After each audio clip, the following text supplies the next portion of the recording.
أعوذ بالله السميع العليم من الشيطان الرجيم. بسم الله الرحمن الرحيم. السلام عليكم ورحمة الله وبركاته. الحمد لله رب العالمين، والصلاة والسلام على أشرف الأنبياء والمرسلين سيدنا ومولانا محمد وعلى آله وصحبه أجمعين. قال سبحانك لا علم لنا إلا ما علمتنا إنك أنت العليم الحكيم. ولا حول ولا قوة إلا بالله العلي العظيم. اللهم صل على سيدنا محمد وعلى آله وصحبه ومن تبعهم بإحسان إلى يوم الدين. أما بعد. Apa khabar sidang penonton setia rancangan Tanyalah Ustaz, biar tahu jangan keliru. Saya mengharapkan walau di mana jua anda semua berada, mudah-mudahan senantiasa berada dalam keadaan sihat walafiat, dirahmati lagi disayangi oleh Allah Subhanahu wa taala. Amin Allahumma amin. Alhamdulillah.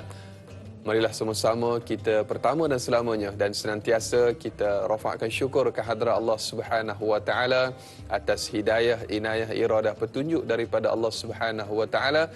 Kita dapat sama-sama pada pagi ini masih lagi diberikan ruang dan kesempatan dihidupkan kembali oleh Allah Subhanahu wa taala, dan alhamdulillah atas sekalian nikmat yang Allah Subhanahu wa taala anugerahkan dalam kehidupan kita. Dan pada pagi ini Tanyalah Ustaz bagi edisi Isnin 4 hari bulan Januari 2021, juga bersamaan dengan 20 Jamadil Awal 1442 Hijri. Dan alhamdulillah tajuk yang saya kira cukup menarik untuk kita perkatakan, untuk kita bincangkan pada pagi ini dalam topik ibadat, mudahnya ke syurga. Mudahnya ke syurga, masya-Allah tabarakallah. Tajuk pun memberikan satu dimensi yang cukup memberikan kekuatan kepada kita untuk kita beramal mendapatkan syurga Allah Subhanahu wa taala. Dan pada pagi ini seperti biasa kita bawakan di studio panel jemputan yang berbahagia Ustaz Roslan Muhammad. Assalamualaikum Ustaz. Waalaikumsalam warahmatullahi wabarakatuh. Sihat Ustaz? Ya alhamdulillah, akhi Anas, apa khabar? Sihat? Alhamdulillah juga sihat. Alhamdulillah. Cuma bila duduk laikon lama ni dia macam itulah. Dan kita doakan dalam pandemik sekarang dalam kesihatan yang baik. Amin insya-Allah, mudah-mudahan. Dan alhamdulillah juga kita mengambil kesempatan Ustaz untuk kita mengucapkan takziah juga bagi mereka yang mungkin menjadi mangsa yang terjejas dengan banjir, khususnya di tempat-tempat yang telah pun kita dapati mereka dalam keadaan yang mungkin sedikit kesulitan. Mudah-mudahan semuanya menjaga kesihatan, semuanya menjaga dalam keadaan kita masih lagi berjuang dengan pandemik COVID-19. Mudah-mudahan Allah Subhanahu wa taala memberikan jalan keluar. Dan pada pagi ini Ustaz, mudahnya ke syurga, sebelum saya serahkan kepada yang berbahagia Ustaz, mari sama-sama kita lihat terlebih dahulu statistik COVID-19 yang sedang melanda negara kita pada ketika ini. Status terkini COVID-19 sehingga semalam 3/1/2021, kes baru dicatatkan sebanyak 1,704 kes, menjadikan jumlah kes keseluruhan 119,077 kes. Manakala 11 kematian baru dicatatkan, menjadikan jumlah kematian keseluruhan sebanyak 494 kes, dan jumlah kes sembuh baru sebanyak 2,726 kes, dan menjadikan jumlah kes sembuh keseluruhan sebanyak 97,218. Dan kita masih lagi tuan-tuan dan puan-puan, ibu-ibu, ayah-ayah, para penonton bakal penghuni syurga Allah Subhanahu wa taala, kita masih berjuang untuk menghadapi pandemik COVID-19. Jadi terus mematuhi SOP yang telah pun digariskan. Mudah-mudahan Allah memberikan jalan keluar kepada kita dengan tanda pagar kita mesti menang insya-Allah. Baiklah Ustaz, mudahnya ke syurga, topik yang sekira cukup menarik untuk kita bincangkan pada pagi ini. Untuk mukadimah saya serahkan kepada yang berbahagia Ustaz, dipersilakan. Terima kasih Anas. Assalamualaikum warahmatullahi wabarakatuh. Waalaikumsalam warahmatullahi wabarakatuh. Alhamdulillahi rabbil alamin. Wassalatu wassalamu ala Sayyidina Muhammadin asyrafil anbiya'i wal mursalin wa ala alihi wa sahbihi ajma'in. Allahumma lakal hamdu kama yanbaghi li jalali wajhika wa 'azimi sultanik. Allahumma taqabbal minna innaka antal alimul hakim. Allahumma rabbi shrah li sadri wa yassir li amri wahlul 'uqdatam min lisani yafqahu qawli ya rabbal alamin. Amma ba'd. Apa khabar tuan-tuan sidang penonton yang dirahmati Allah sekalian? Mudah-mudahan kita semua dalam rahmat Allah Azza wa Jalla, dalam keselamatan, dalam keamanan, dalam keimanan, dalam kedamaian, ketenangan insya-Allah. Termasuklah Al-Fadhil, sahabat saya, ananda saya Dai Anas yang bersama pada pagi ini. Mudah-mudahan kita semua sentiasa dipandu jalan hidup kita oleh Allah Azza wa Jalla ke jalan syurga insya-Allah. Amin insya-Allah. Amin ya rabbal alamin. Tuan-tuan puan-puan, pertamanya saya juga nak merakamkan ucapan takziah dan mohon kesabaran yang berkekalan buat rakan-rakan kita yang Allah uji sekarang dengan banjir agak besar di belah utara, di belah selatan juga timur. Mudah-mudahan dengan doa kita semua, Allahumma hawalaina wala alaina. Amin. Allahumma sayyiban nafi'an. Kita mohon pada Allah Azza wa Jalla. Amin Allah. Jadikan hujan yang turun bukan satu bebanan, bukan musibah. Amin. Dan beri kita pintu rahmat keberkatan insya-Allah. Mudah-mudahan Allah berikan kita jawapan kepada kita insya-Allah. Tuan-tuan puan-puan semua, tajuk bicara kita ataupun topik bicara warga kita pada kali ini, saya kira tajuk yang nampak simple, nampak mudah. Tapi itu hakikatnya memang kan ia sesuatu yang dipermudahkan oleh Allah Azza wa Jalla, iaitu mudahnya ke syurga. Tuan-tuan, kita kena ingat bahawa Allah Subhanahu wa taala Tuhan yang bersifat, kata Abdullah Al-Mubarak, dua sifat yang abadi sejati. Apa dia sifat Allah Azza wa Jalla? Ar-Rahman Ar-Rahim. Sifat pemurah dan sifat maha mengasihani hamba-hambanya. Jadi kata Abdullah Al-Mubarak, seorang tokoh ulama yang terkenal, kata beliau, kalau itulah sifat mutlak bagi Allah Azza wa Jalla yang maha pemurah dan maha mengasihani, maka sewajarnya Allah sentiasa merindui kita untuk berjalan keselamatan. Dan apa lagi jalan keselamatan yang paling penting, yang paling mutlak, yang paling jauh, iaitulah syurga Allah Azza wa Jalla. Satu dalam surah As-Saff ayat 10-11. Saya rakamkan dalam mukadimah pada pagi sebagai asas perbincangan kita. Dalam surah As-Saff ayat 10-11 Allah kata kepada kita, pasti tuan-tuan, bila Allah berfirman dengan tawaran terbuka, Allah nak beri kita tawaran terbuka. Apa kata Allah? Ya ayyuh a'udzubillahi minasyaitanir rajim. Ya ayyuhallazina amanu hal adullukum ala tijaratin tunjikum min adabin alim tu'minuna billahi wa rasulihi wa tujahiduna fi sabilillahi bi amwalikum wa anfusikum dzalikum khairul lakum in kuntum ta'lamun. As-Saff ayat 10 dan 11. Maksud ayat ini tuan-tuan, apa kata Allah Azza wa Jalla? Allah bercakap kepada kita hambanya dengan cakapan yang begitu lembut, halus, begitu indah, menarik, tersusun kata Allah. Apa kata Allah? Wahai orang-orang beriman, apakah suka aku tunjuk pada satu bentuk perniagaan, tijarah, perniagaan, di mana kata Allah untungnya ialah tunjikum min azabin alim. Kamu tidak akan dihumban ke dalam api neraka. Kamu selamat daripada neraka. Maknanya apa? Untungnya syurga lah. Dah neraka tak baham batang tubuh kita, maknanya syurga menanti kita. Itulah untungnya kita. Ini tawaran Tuhan ni, bukan tawaran Dai Anas, bukan tawaran saya, bukan tawaran penerbit kita atau Jemaah Nur, tetapi tawaran Allah kepada kita. Kamu selamat api neraka Allah Azza wa Jalla. Apa modal kamu kata Allah? Modalnya kata Allah, tu'minuna billah, beriman kepada Allah. Dan kepada Nabi sallallahu alaihi wasallam. Dan yang ketiga, kamu habiskan tenaga kamu, waktu, tenaga, masa, duit, ringgit, upaya kamu di jalan Allah Azza wa Jalla. Tenaga, masa, upaya, harta, kekuatan kita pada jalan Allah. Kata Allah Azza wa Jalla, itulah yang baik pada kamu in kuntum ta'lamun, kalau kamu benar-benar mengetahui. Jadi daripada ayat Tuhan, bagi saya ayat ini satu ayat yang membawa kita kepada highway perjalanan kita.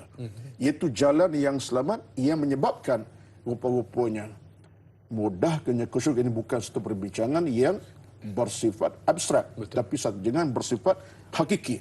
Karena itulah maka kita yakin, kita percaya bahawa Nabi pernah ajar pada sahabat supaya sentiasa pilih jalan ke syurga. Contoh Nabi kata apa? Afsyus salam, sebarkan salam. Tutu'im apa ni orang bagi makan, kata Nabi, tadkhulunal jannata bisalam, kamu akan ke syurga dengan sejahtera.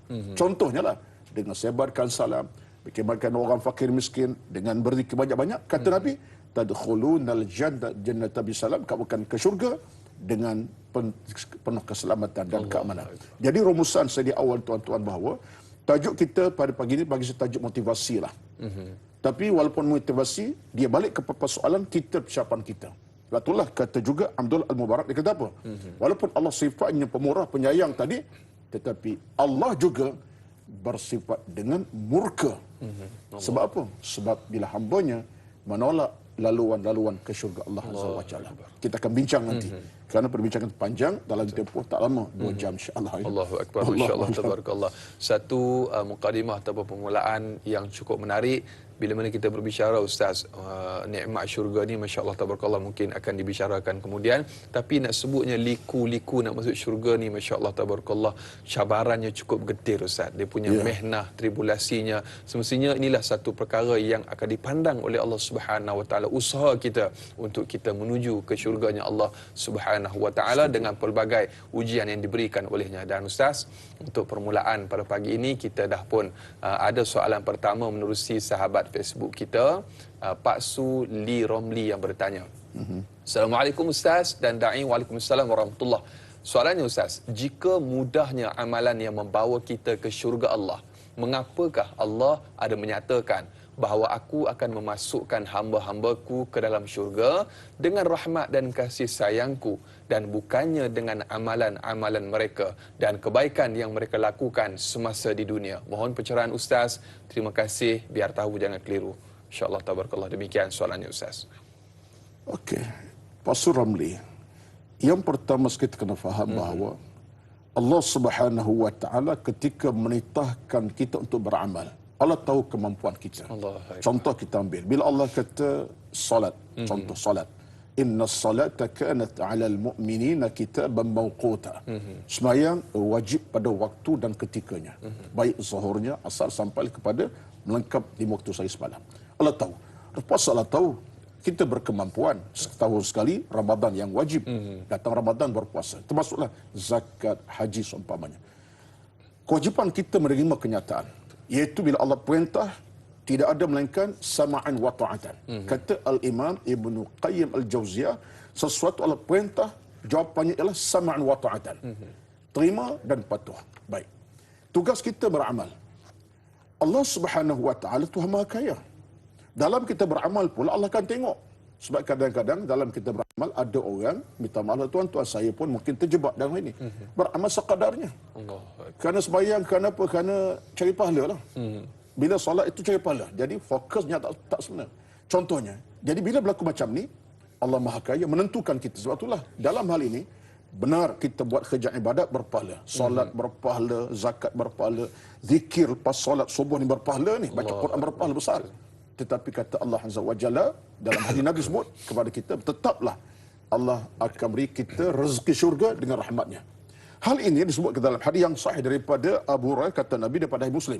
Nabi sebut, qaribu wasaddidu wa'lamu annahu lan yanjua ahadun minkum bi'amalih. Kata Nabi, kamu kena dekat Allah betul-betul. Kata ulama, dengan maksud kita kena rapat dengan Allah dengan nilai ikhlas. Mana sembahyang? Ikhlas. Zakat? Ikhlas. Quran? Baca ikhlas. Zikir ikhlas. Dan buat sentiasa, berpanjangan. Kata Nabi, ketahuilah bahawa tak ada seorang pun kalangan kamu yang ke syurga dengan amalnya. Kecuali kata Nabi, kecuali dengan rahmat Allah. Sama kata Nabi, wala anta rasulullah, engkau pun sama. Kau akan buat pahala banyak. Kata Nabi ya, dengan rahmat Allah. Jadi kata para ulama, di sini menunjuk kepada kita bahawa tugas kita ialah buat ibadat. Bila ada nilai keikhlasan, ilmu yang cukup, sempurna ibadat, Allah akan nilai. Saya sebut tuan sebab kita ada pengalaman sebagai seorang pensyarah. Sekarang saya mantan pensyarah lah ya. Sekarang YB yang bersara. Terhormat ni. Okay. Kadang-kadang pelajar kita ni buat jawapan. Ya?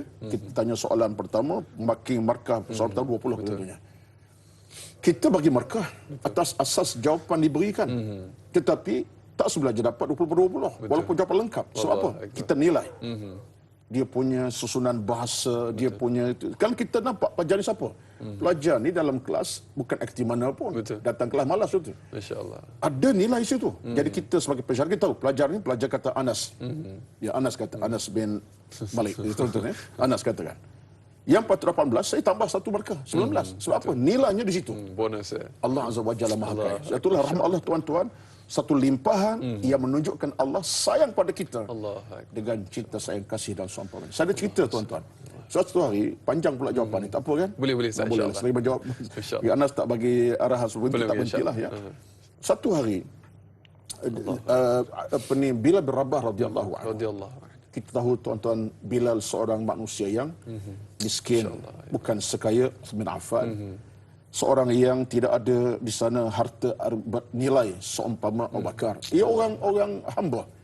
Tapi tuan-tuan, satu hari Bilal radhiyallahu anhu, dia keluarkan dia punya buah tamar yang dia ada bagi makan fakir miskin. Allah. Ini daripada Imam Al-Baqi. Walaupun ada tidak hadis sahih daripada Muslim, tapi sebut tersebut. Dia ada buah tamar, makanan dia tu. Dia tengok fakir miskin, dia hulurkan. Allah. Sampai tak ada dah. Dia beri. Sebab apa? Dia kesian pada fakir.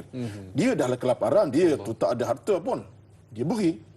Sampai satu peringkat, tak ada apa dia nak makan. Dan nampak wajah kelaparan tu.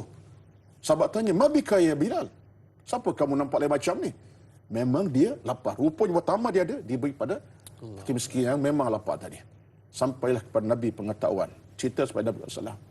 Kata Nabi SAW, sesungguhnya Bilal sedang di bawah lembayung rahmat Allah Azza wa Jalla. Kemiskinannya tidak melemahkannya untuk membantu orang lebih miskin daripada dia. InsyaAllah. Jadi tuan-tuan, inilah satu rahmat yang kita harap. Kita beribadat banyak mana pun, ya Allah, ya Tuhan kami. Kita minta pada Allah, ya Tuhan kami, terimalah ibadat kami.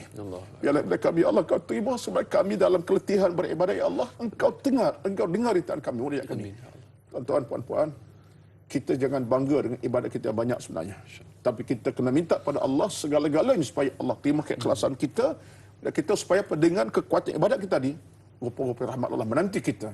Kamu ke syurga sebab aku sayang pada kamu, kerana kamu macam-macam. Jadi sebab tu Nabi sebut, aku pun tak dapat kelebihan ke syurga melainkan rahmat Allah kepada aku. Illa an yataghammadiyallahu birahmatin min wa fadl. Nabi sebut dalam hadis Muslim daripada hadis Hurairah radhiyallahu anhu. Tuan-tuan, rahmat Allah kita kena cari. Melalui apa? Ibadat yang bersungguh-sungguh. Wallahu a'lam. Allahumma salli ala sayyidina Muhammad. Seorang ulama pernah menyebutkan, usahalah untuk kita mendapatkan kelazatan dalam beribadah. Seseorang yang tidak pernah merasai kelazatan dalam beribadah, bermakna dia tidak pernah berasa indahnya bermesra dengan Allah Subhanahu wa taala. Dan mungkin Ustaz, kita nak bagi semangat sikit Ustaz. Ramai dalam kalangan kita mungkin dalam keadaan yang orang kata apa, pendosa ingin ke syurga. Termasuklah diri yang berbicara ni Ustaz. Masya-Allah tabarakallah. Mungkin sedikit komen daripada Ustaz. Allah. Pertama sekali tuan-tuan dirahmati Allah sekalian, Allah Subhanahu wa taala tidak pernah menutup ruang-ruang taubat kepada kita. Sebab tu bila Allah sebut dalam Al-Quranul Karim, antara firman Allah Azza wa Jalla, bila hamba buat dosa kesilapan, kata Allah Azza wa Jalla, dia segera kembali kepada aku. Aku akan buka pintu rahmat kepadanya. Jelas dalam Quran itu menunjuk kepada kita betapa pendosa macam mana pun kita, syurga melambai tangan kepada kita. Sebagai contoh dalam satu kata-kata yang disebutkan oleh Abu Bakar As-Siddiq radhiyallahu anhu. Kata Abu Bakar radhiyallahu anhu, dia kata apa?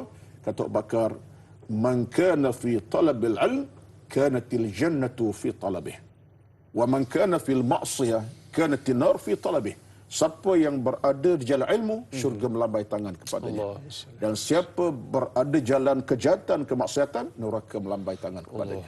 Ini kata siapa? Abu Bakar As-Siddiq radhiyallahu anhu. Jadi motivasi kita tuan-tuan bahawa tidak pernah Allah tutup pintu taubat untuk kita balik pada Allah, melainkan nyawa dah sampai ke hal koma. Nyawa kat sini bila anak setara siapa boleh bantu kita lagi. Wallahu a'lam. Allahumma salli ala sayyidina Muhammad. Pokok pangkalnya Ustaz, kita terus istiqamah dalam ibadah kita. Mudah-mudahan kita terus diberikan kekuatan dan semangat oleh Allah Subhanahu wa taala untuk kita menuju ke syurganya yang kekal abadi selama-lamanya. Insya-Allah Ustaz, banyak lagi semestinya yang akan kita perkatakan. Saudara sedang penonton, ibu-ibu, ayah-ayah, bakal penghuni syurga Allah Subhanahu wa taala. Jangan ke mana-mana, kita berehat seketika, kembali bergabung selepas ini.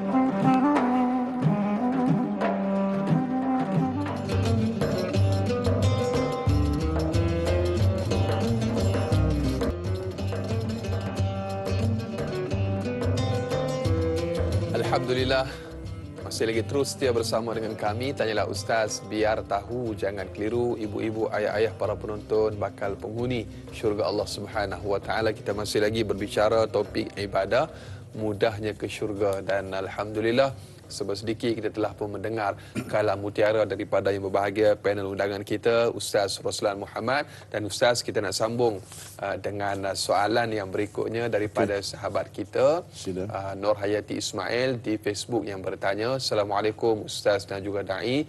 Waalaikumsalam warahmatullahi. Bukankah syurga itu mahal harga dan nilainya? Namun Allah memberi nikmat Islam yang tidak akan sesekali menyusahkan hambanya selagi tidak berlaku syirik dan kasih kepada Rasulnya. Adakah kita diperbolehkan beramal hanya yang mudah-mudah tetapi lebih mengharapkan pahala berganda seperti zikir yang tertentu yang paling dicintai oleh Allah, yakni yang ringan di mulut tetapi berat pada timbangannya? Mohon pencerahan Ustaz. Terima kasih Kak Ayat yang bertanya di Facebook, Ustaz. Okey, terima kasih Kak Ayat daripada Rawang. Ya. Rawang, Ustaz. Soalan menarik. Sebab persoalan ditanya ialah tentang nilai syurga mahal harganya dan sesuatu yang amat tinggi nilai dan harganya. Betul sekali. Dan pastilah kita tengok benda yang mahal ni, usah kena lebih lah. Macam kita nak kenderaan yang harganya ratusan ribu contohnya. Kerja lebih lah dia Anas. Ya? Kena part time, overtime, akhir habis time. Siapa fokusnya kenderaan harga 200,000 contohnya, tanpa sebut apa jenama lah, 200,000. Jadi kerjanya kena lebih lah. Betul. Mungkin part time tambah lagi overtime, akhirnya tak tidur malam. Satu hari demam terus, mati. Tak ada dapat kenderaan. Contohnya lah. Jadi kekuatan kena ada. Baik. Dalam Islam ini, dia tak boleh kita buat contoh macam tu. Sebab dalam Islam Allah mahkai. Sebab tu bila Kak Yati tanya tentang persoalan harga nilai syurga tadi, kita boleh cari benda mudah. Dalam agama ni dua perkara. Yang pertama, Allah Subhanahu Wa Taala bila meletakkan suatu kefarduan atas hambanya, Allah beri nilai fardu tadi dengan sesuatu yang tidak menyusahkan kita. Betul. Contoh kita ambil. Allah. Bila sebut tentang solat, 5 waktu sehari semalam, memang bebanan kena kira hukumnya daripada sudut fizikalnya, susah juga tu. Tetapi hakikatnya tak susah. Tak susah itu Allah permudahkan lagi. Contohnya dalam solat kita bermusafir. Boleh kita jamak, takhir, takdim, bahkan boleh qasar. Rupa-rupanya Allah peringkaskan lagi amal kita daripada asar 4 rakaat boleh buat 2 rakaat. Boleh jamak waktu zuhur dengan asar contoh. Sama ada nak takhir nak lewat awalkan. Itu semua rahmat Allah Azza wa Jalla. Maka tak rasa lah, oh saya musafir, susah sembahyang. Susah apa? Yang 4 boleh buat 2 rakaat. Jadi ini sebagai contoh yang mudah. Termasuk dalam ibadat yang lain. Bila Allah fardukan ibadat puasa Ramadan contohnya, dengan suatu kemestian wajib tunaikan Ramadan. Tapi kena ingat, ada hukum rukhsah. Bagi sang musafir, ada hukum di mana boleh dia berbuka puasa. Orang yang dalam keadaan uzur syar'i, boleh tak berpuasa, ganti kemudian. Contohnya ini menunjukkan kepada kita bahawa nilai harga syurga Allah ini mahal. Mahal bukan apa? So Allah beri kita keluasan waktu, masa, tenaga untuk kita mengamalkannya. Itu satu. Yang keduanya, Anas, yang ini kita kena sebut juga pada tuan-tuan bahawa kita kena faham, bila sebut tentang amal ibadat ini, kita kena ingat, jangan kita permudah-mudahkan. Dia mudah satu cerita. Tapi masalah kita jangan permudah-mudahkan. Mudah satu hal. Tapi kita permudah-mudahkan, kita tinggalkan. Allah saya letihlah nak semayang asar contohnya. Habis. Nanti dulu lah. Nanti dulu. Tak semayang salah. Saya biarlah tak bayar zakat lagi pun. Next time bayarlah.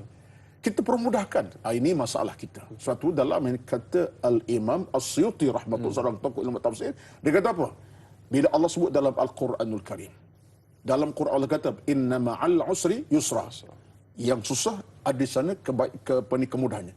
Di sini kata Imam Suyuti dalam tafsir dia kata apa? Menunjukkan Allah Azza wa Jalla Tuhan yang maha cakna. Ini saya sebut cakna dengan maksud ihtimam lah, bahasa Arab kata ihtimam. Maha cakna kepada kita hamba supaya apa? Tak berat dalam dia beribadat. Sampai satu ketika, kalau kita tengok dalam hadis Rasulullah yang semua kita maklum, saya baca hadis tuan-tuan, Nabi sebut apa? Contohnya, kata Nabi SAW, kalimatan khafifatan ala lisan, thaqilatan fil mizan, habibatan ila rahman. Daripada hadis Bukhari Muslim. Kata Nabi sallallahu alaihi wasallam, subhanallah wa bihamdihi subhanallahil azim. Contohnya, nak gambar kepada Tuhan, contoh yang paling simple kata Nabi, dua kalimah ringan di bibir. Sambil duduk minum teh pun boleh sebut. Allah. Sambil santai dengan cucu boleh sebut. Allah. Driving boleh sebut. Tak tunggu ke masjid, duduk dalam keadaan iktikaf, tak tunggu. Dalam kenderaan, tengah berjalan, santai. Di mana? Tengah jogging jam 7 pagi contohnya. Apa masalah kata Nabi? Dua kalimah ringan di bibir. Berat pada timbangan pahalanya. Dan Allah paling sayang pada dua kalimah ini. Apa dia? Subhanallah bihamdihi subhanallahil azim. Masya-Allah, tabarakallah. Subhanallah, siapa yang tak boleh sebut kalimah ini? Subhanallah wa bihamdihi subhanal azim. Menyebabkan amal yang kecil ini bila kita sebut, pahala menanti Allah kita Akbar. lebih daripada kebesaran langit dan bumi. Sebab ada dia sebut. Betul. Dua kalimah di antara alhamdulillah kata Nabi, tamla ma bainas sama'i wal ardh. Allah. Pahalanya barangkumi kuasa bumi kerana kalimah alhamdulillah. Ya tuan-tuan, apa alasan kita? Alasan kita hanya kerana kita permudah-mudahkan. Sebab itulah budaya mempermudahkan hukum hakam agama. Kata As-Samarqandi, ulama dalam bidang tauhid, kata apa? Budaya mempermudah tashil, ishal. Permudahkan hukum hakam agama ini adalah budaya orang yang jahil tentang Allah. iman, tentang ilmu. Bila jahil, dia akan permudahkan. Wallahu a'lam. Allahu Akbar. Mudah-mudahan Allah Subhanahu Wa Taala memberikan kekuatan dan semangat kepada kita, memelihara kita daripada kita menjadi golongan yang suka memudah-mudahkan Amin, amin. sesuatu amal, insya-Allah. Ustaz, kita ada pemanggil yang pertama pada Ya. pagi ini, Sila. iaitu Haji Ismail Maisa. Hello, assalamualaikum. Waalaikumsalam warahmatullahi Dayana dan Ustaz Ruslan. Okey, Ya, soalan saya salam, ada Haji. dua soalan. Yang pertama, apakah amalan yang paling mudah untuk ke syurga? Kerana ramai orang nak masuk syurga tetapi mereka tidak berusaha. Yang kedua, adakah seseorang yang beramal soleh tetapi tidak dapat masuk syurga disebabkan menyinggung perasaan hati ibu dan bapa? Allah. Itu je soalan saya pagi ini. Terima kasih. Assalamualaikum warahmatullahi wabarakatuh. Sama-sama. Waalaikumsalam warahmatullahi wabarakatuh. Terima kasih Cik Ismail Maisa dari Sungai Buloh yang bertanya. Ni pemanggil setia kita, Ustaz. Masya-Allah, tabarakallah. Amalan mudah ke syurga, dan juga orang yang masya-Allah amalnya banyak tetapi menyakiti hati ibu dan juga ayah, Ustaz. Sedikit komen dari Ustaz. Tu Haji Ismail daripada Sungai Buloh dan seluruh sidang penonton yang bersama dengan kita pada pagi yang penuh barakah, yang penuh kerahmatan, di pagi yang penuh dengan keselamatan, tuan-tuan. Jawapan saya kalau saya nak detailkan tentang soalan pertama, apakah amalan yang mudah untuk ke syurga? Allah Azza wa Jalla. Kalau kita tengok balik dalam kerangka agama keseluruhan, dalam kerangka ibadah lah, sebagai asas kepada kita ibadat, boleh saya katakan pada tuan-tuan, demi Allah, pergi peringkat ini, berdalil pada dalil yang ada, semuanya mudah belaka. Semudah belaka. Ustaz, betul ke mudahnya? Betul. Kan jihad berjuang sampai syahid mudah? Mudah ke payah? Tengoklah keadaan tu. Memanglah nak jadi orang yang berjuang syahid itu, memang bukan mudah. Nak kepada ilmu yang mantap, semangat yang gitu, kekuatan hati yang kental. Tapi bila sampai tahap itu, mudah. Sebab tu ahli syurga, orang jihad, kata Nabi SAW, banyak hadis sebut, dia suruh nak balik semula ke bumi. Allah. Dah syahid, dia minta nak balik ke bumi sebab nak perang. Allah. Maknanya mudah. Tak apalah kita pergi syahid. Itu jihad. Saya nak tuan-tuan, dalam hukum kehidupan beragama kita, banyak sekali ibadat-ibadat yang kita boleh anggap mudah untuk ke syurga Allah Azza wa Jalla. Saya nak sebut 4-5 lah, Da'i Anas tolong izinkan saya. InsyaAllah. Di antaranya ialah, dalam hadis yang banyak disebut kepada kita ialah, kita tolong bantu orang. Tolong orang. Tolong kadang-kadang, kita tolong dengan harta sampai beratus ribu. Betul. Mungkin dengan sedikit wang ringgit, kan dia dah kesempitan. Kata-kata yang baik. Nabi kata apa? Man naffasa kurbata akhihil mu'min, naffasallahu kurabahu yaumil qiyamah. Ini hadis daripada Al-Imam Muslim daripada Abu Hurairah radhiyallahu. Contoh, Nabi kata siapa yang boleh bantu orang lain dalam kesempitan, dalam supaya dia tolong dengan apa-apa cara sekalipun, Allah kata Allah permudahkan dia pada masyarakat, dengan makna dia akan dimasukkan ke dalam syurga Allah Azza wa Jalla. Tuan-tuan, contohnya. Yang kedua, contoh yang lain. Kita dalam soal hidup ni cari ilmu. Kita dalam keadaan hujan pun kita mengaji contohnya. Kita susah betul orang lain. Nabi kata apa kepada kita? Man salaka tariqan yaltamisu fihi ilman sahalallahu lahu bihi tariqan il jannah. Daripada hadis Abu Darda. Nabi kata apa? Siapa yang berjalan kerana cari ilmu, Allah permudah jalannya ke syurga Allah Azza wa Jalla. Tuan-tuan, kita dengar azan berkumandang. Azan berkumandang. Sampai azan berkumandang, tengah azan berkumandang, kita jawablah kan. Sebab Nabi sebenarnya sebut, Nabi kata, "Idza sami'tumun nidaa faqulu mithla ma yaqul muadzin." Dengar azan, jawab macam muadzin sebut. Selesai azan, kita angkat tangan. Allahumma rabba ta'awud tamah wassalatul qaimatullah. Soal doa panjang tu. Kata Nabi, siapa yang baca doa tersebut, wajabat lahu syafaati. Dapat syafaat aku di pada masyar. Syurga menantinya. Tuan-tuan, kita ambil wuduk. Isbal wuduk. Kita dapat ambil wuduk dengan sempurna. Itu ke syurga namanya. Maknanya, Allah jadikan saksi kita ke syurga. Banyak tuan-tuan. Jadi yang penting kepada kita, Tuan Haji Ismail Maisa tadi, ialah amal tu banyak sangat. Yang penting ialah kesungguhan kita. Sehingga buang di jalanan duri yang tajam. Imatatul adha. Pun jalan ke syurga tu. Allah. Jadi maknanya dalam agama ni Allahu Akbar. Subhanallahil azim. Tuan-tuan, Allah cerahkan kehidupan kita dengan luan-luan mudah ke syurga Allah Azza wa Jalla. Cuma tinggal lagi kata Ismail tadi, ialah ini soalan kedua. Amal soleh banyak. Selesai amal solehnya. Tiba-tiba hidupnya dalam situasi dia tidak berlaku baik dengan ibu ayahnya. Apakah ada halangan ke syurga? Saya jawab tuan-tuan bahawa memang syurga Allah permudahkan. Tapi prasyaratnya ada. Kalau kita nak pergi ke JB pagi ini daripada Kuala Lumpur ke JB, Kuala Lumpur ke Kota Baru contohnya, syarat kena ada. Betul. Bukan kenderaan lengkap, isi minyak tu. Betul. Servis kenderaan. Lesen kena ada. Penil driver kena segar bugar, jangan mengantuk. Banyak syaratnya. Barulah sampai ke JB atau KB dengan selamat sejahtera. Samalah kita dalam keadaan ke syurga. Sembahyang cukup. Zakat buat. Zikir masya-Allah. Bangun awal pagi berjemaah subuh, kemudian sebelum itu buat dengan ibadat tahajud contoh. Duha buat. Tetapi non di luar sana kita dalam keadaan cederakan hati ibu ayah kita. Jadikan mak ayah kita tak redha dengan kita. Ya, ingat tuan-tuan, ini punca menyebabkan Allah halang kita daripada bukan syurga, dunia Allah tak beri keberkatan. Sebab kata Nabi, ridha fi ridha walidaini. Redha ibu ayah ada dalam kerana Allah Azza wa Jalla. Bila ibu ayah redha, Allah redha. Tapi bila ibu ayah kita murka, marah, tak suka kita, Allah pun murka dengan kita. Jadi tuan-tuan, confirm terhenti perjalanan kita ke syurga bila ibu ayah menjadi seorang ibu ayah yang kita pinggir pada kehidupan kita.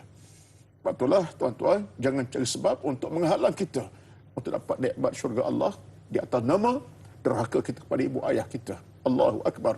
Sebab itu ada satu cerita daripada Aisyah radhiyallahu anha, datang atat ilaiha imra'atah, datang seorang perempuan daripada Ansar kepada Aisyah radhiyallahu anha. Ini hadis daripada Al-Imam Baihaqi juga disebut dalam satu riwayat. Datang seorang perempuan pada Aisyah. Aisyah isteri Nabi kan, minta penjelasan. Lalu kata perempuan tadi dia telah sembahyang, dia telah buat kerja macam-macam, tetapi kata dia, aku ni ada masalah dengan ibu aku. Aku tak tegur, aku tak bercakap dengannya. Lalu kata Aisyah radhiyallahu anha, engkau telah meletak diri kamu di jalan tidak kepada syurga tapi ke dalam jalan al-tidar. Kata Aisyah, in asaiti, kalau kamu derhaka pada mak bapak kamu, terhalang kebaikan kamu. Cerita sabda Nabi SAW. Kata Nabi, sadaqti ya Aisyah, betul kata engkau ya Aisyah. Nabi sebut, betul kata Aisyah, apa Aisyah. Jadi tuan-tuan dirahmati sekalian, kita nak kena warnakan baliklah. Sebab itulah kita punya hidup ini tuan-tuan, dia ada satu benda besar. Dalam kita nak meraih segala kebaikan, jangan cipta tengah-tengahnya duri-duri yang menjadi kita terhalang.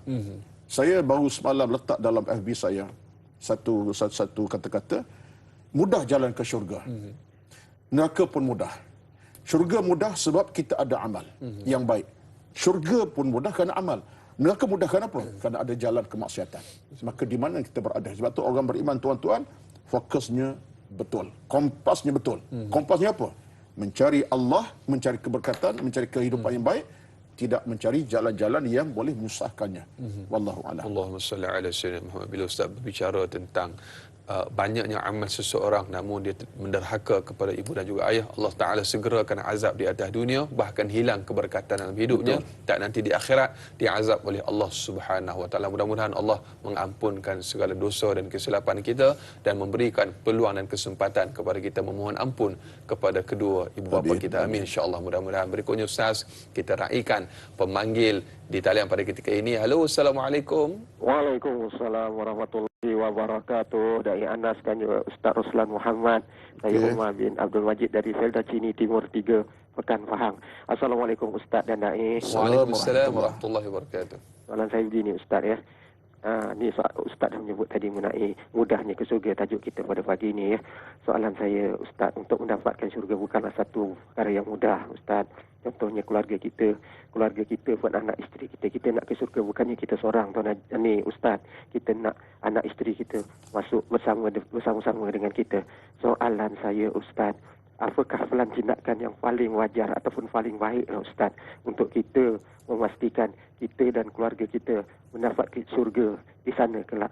Kerana apa yang kita harapkan ialah KPI kita di dunia untuk hala tuju ke sana Ustaz. Kerana tanggungjawab kita amat berat dan kita jangan sampai tak tertanggung dan tak terjawab di sana kelak dengan Allah Subhanahu Wa Ta'ala untuk membawa ahli keluarga kita ke syurga bagaimana yang kita idam-idamkan ini Ustaz. Itu saja soalan saya Ustaz dan Da'i. Terima kasih banyak Ustaz dan Da'i. Assalamualaikum. Waalaikumsalam warahmatullahi wabarakatuh. Terima kasih Cik Omar bin Majid dari Felda Cini Timur, Pekan Pahang, antara pemanggil setia kita, penonton setia, bertanya pelan tindakan Ustaz untuk membawa ahli keluarga kita menuju ke syurganya Allah Subhanahu Wa Ta'ala. Semestinya banyak tanggungjawab tu Ustaz besar. Mungkin sedikit jawapan daripada Ustaz. Okey. Soalan ini berat sebenarnya. Soalan yang agak besar dan berat untuk dijawab, tapi saya cuba ringkaskan dalam bahasa yang mudah.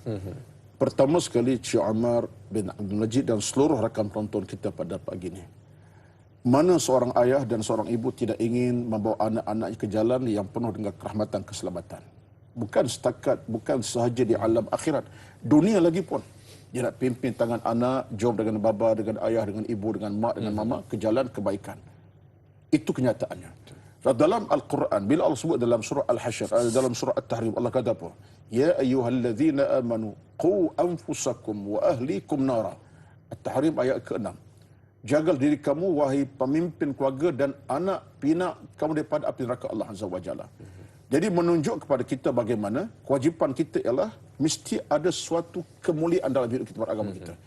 Saya fikir tuan-tuan, saya nak kena sambung sebab ini kena jawapan kepada soal jawapan. Kita rehat seketika kita sambung. InsyaAllah, mudah-mudahan Ustaz kita nak kongsikan dalam keadaan yang lebih tuntas dan lebih padat. InsyaAllah kita nak berehat seketika Ustaz. Kita akan kongsikan jawapannya selepas ini, antara pelan tindakan yang kita boleh lakukan sebagai ketua keluarga untuk kita bawa ahli keluarga kita menuju syurga Allah. Jangan ke mana-mana, berehat seketika, kembali bergabung selepas ini.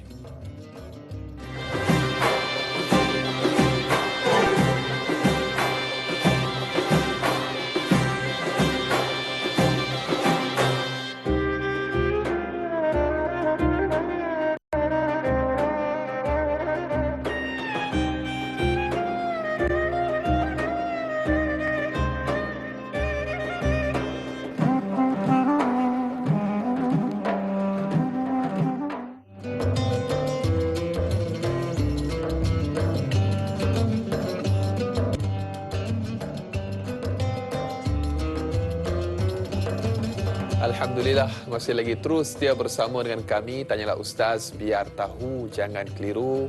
Ibu-ibu, ayah-ayah, para penonton bakal penghuni syurga Allah Subhanahu Wa Ta'ala. Amin insya-Allah, mudah-mudahan. Kita masih lagi berbicara topik ibadah mudahnya ke syurga. Mudahnya ke syurga.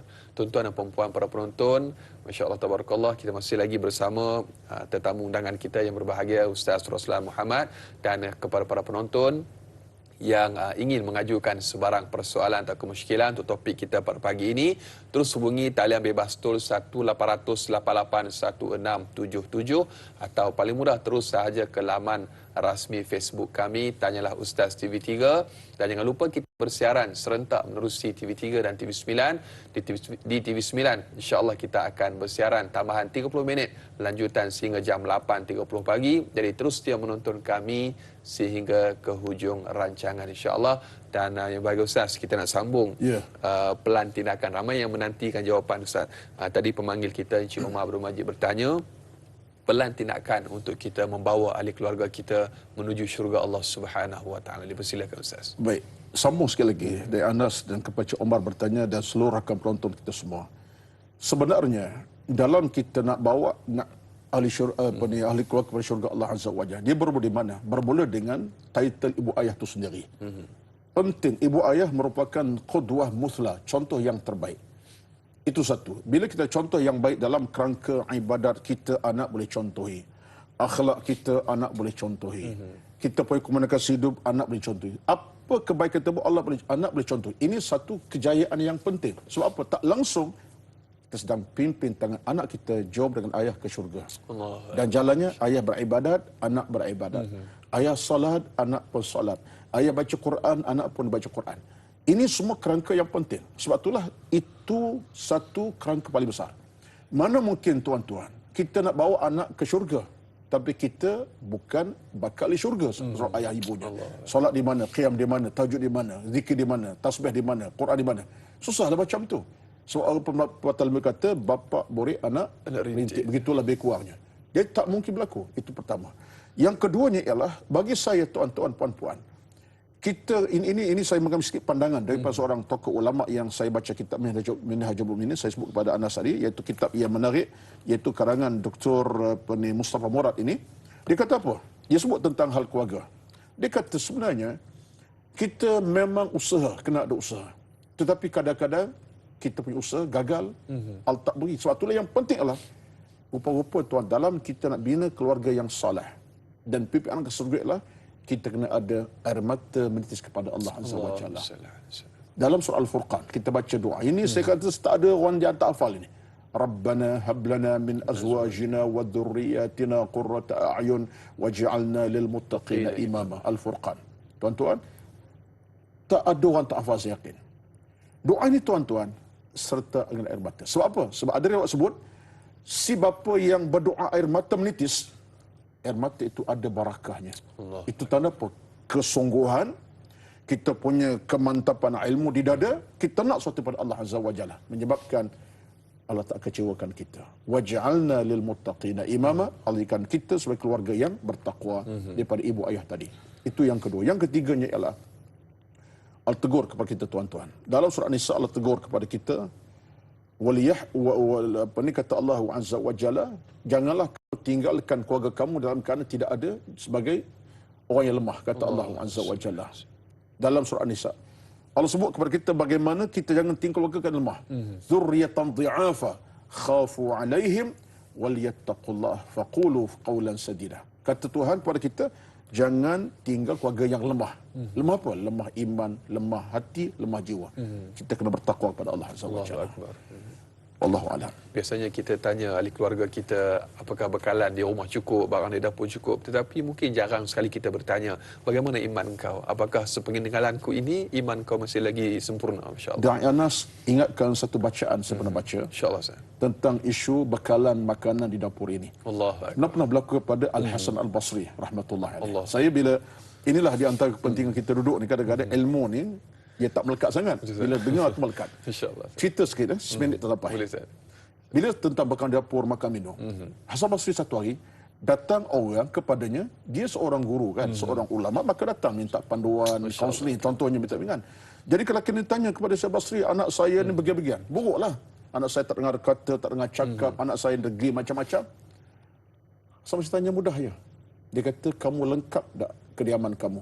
Allah. Lengkap dah rumah kamu? Lengkap ke tidak? Kita sebutlah dia paling lengkap tu tadilah makanan cukup, minyak cukup, ayam tiap minggu contohnya, makanan cukup, cukup masa saya. Kata sorry, bukan itu aku maksudkan, bukan persoalan makanan yang cukup, ilmu cukup tidak di rumah kamu. Dia kaitkan soal ilmu, akhlak dan rumah.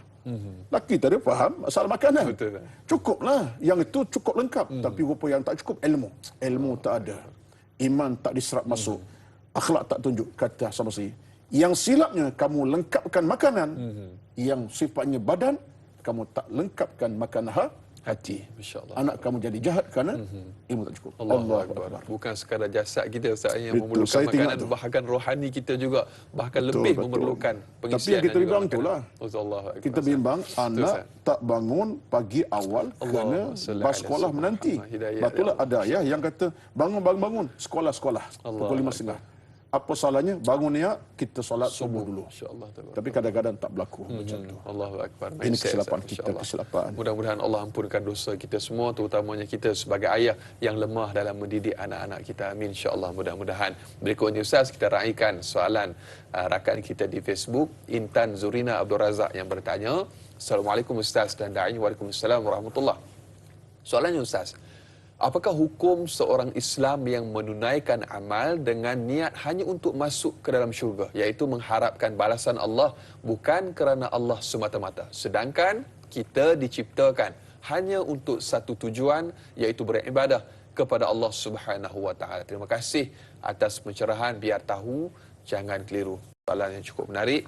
Ini makam yang mungkin berbeza sedikit Ustaz. Amal hanya semata-mata mengharapkan redha Allah Ustaz. Okey, Puan Intan Zurina Abdul Razak dan sidang penonton yang dirahmati Allah sekalian. Kita kena balik kepada asal kompas kehidupan beragama kita. Kompas dalam beragama ini, kita beramal kerana Allah Azza wa Jalla. Sebab Allah sebut dalam Al-Quran Karim, sebab kita ikhlas dalam beribadat. Itu fokus kita. Dalam surah Al-Bayyinah Allah kata kepada kita, supaya kita ikhlas, mukhlisina lahuddin. Ibadat kita, baik apa pun ibadat kita buat, hatta yang sunat, yang fardu, yang kecil besar, semuanya mukhlisina lahuddin. Wa ma umiru illa liya'budullaha mukhlisina lahuddin. Ikhlas dalam beribadat. Ini fokus utama kita. Soalnya sekarang ialah kita beribadat kerana dapat pahala semata-mata. Allahu Akbar. Syurga semata-mata. Tuan-tuan, puan-puan dirahmati sekalian. Ini saya kena sebut sikit. Ini pandangan dibawakan oleh seorang ulama bernama Al-Imam Abu Laith As-Samarqandi.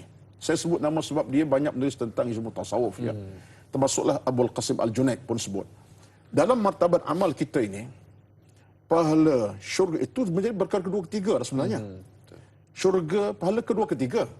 Yang utama sekali adalah ikhlas. Bila ikhlas menjadi sandaran dalam ibadat kita, syurga dan pahala itu satu benda yang akan datang by cash daripada Allah Azza wa Jalla. Tapi kalau ikhlas tidak ada, habislah amalan kita. Allah. Jadi tuan-tuan, fokus kena betul. Allah Maha Kaya dengan kita.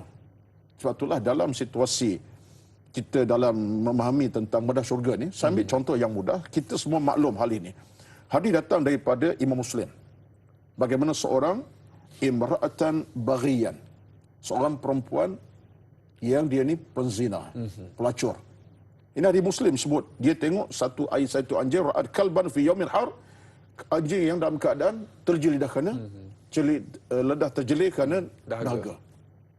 Perempuan ni perempuan yang penzina ni, maknanya dosa Allahu Akbar. berselimut dalam hati jiwanya.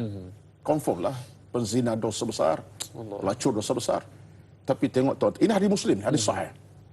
Akhirnya dia tengok kesian anjing, dia pun ambil daripada air yang ada tu, beri makan melalui katanya kasut setengah kata dalam tapak tangannya.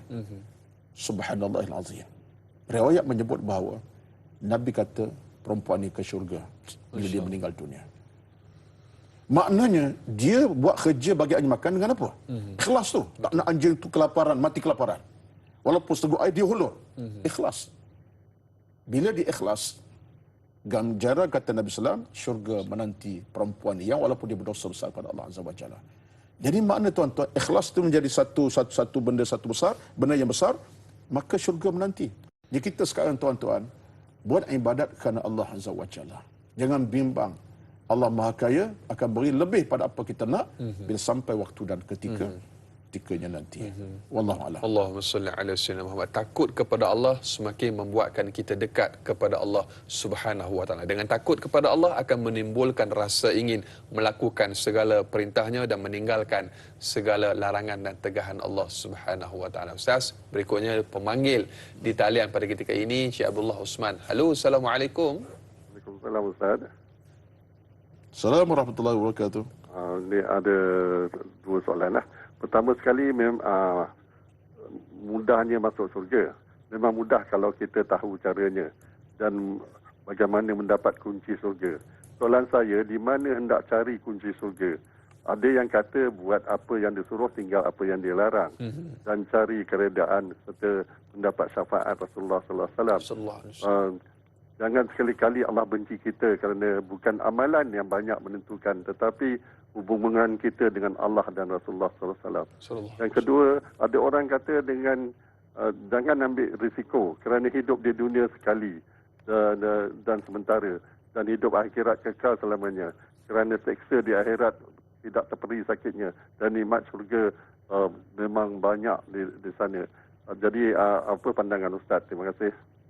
Sama-sama. Assalamualaikum. Terima kasih Encik Abdullah yang bertanya soalan, dua soalan yang cukup menarik saya kira.